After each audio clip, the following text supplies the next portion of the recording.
The government, through Environment Cabinet Secretary Aden Duale, has directed the National Environment Management Authority (NEMA) to remove asbestos roofing from schools and private facilities within 3 months. Asbestos is a group of natural occurring minerals of thin, durable fibers.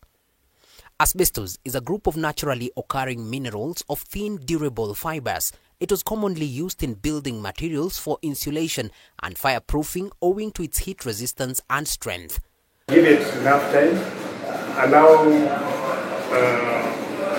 the environmental bodies to monitor our buildings, mark them, designate them for destruction or removal, but not in the next 3 months. Duale, who was speaking while at NEMA offices, directed the authority's chief Mamo B. Mamo to write to all schools with asbestos as their roof to get rid of them, citing the danger asbestos poses to health, which includes lung cancer and other respiratory diseases. The first thing to note is that asbestos, when it is on the rooftop, may not have bad effect on the environment and is less of a health hazard.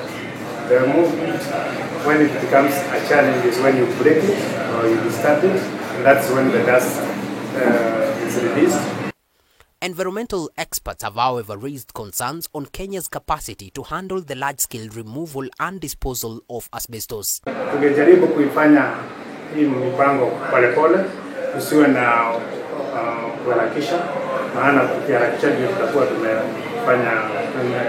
expose. Daniel Wanjoki from Ecosave Africa says with the timelines, Kenyans with asbestos roofing may end up getting rid of them without heeding to the safety standards, with the small particles of asbestos being released to the air in large quantities within that period. According to NEMA guidelines for handling asbestos, government agencies, private entities and the general public should have a notification of where there are asbestos and keep a detailed register of the volumes.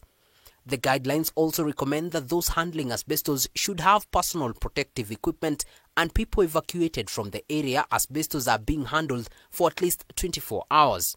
After removal from buildings, Wanjoke says they ought to be buried in a deep pit and the area marked to indicate there is asbestos underneath. Owing to the dangers posed by mass handling of asbestos, the government is urged to review the directive by Environment CS Aden Duale until the government is well prepared to handle the disposal of asbestos in bulk.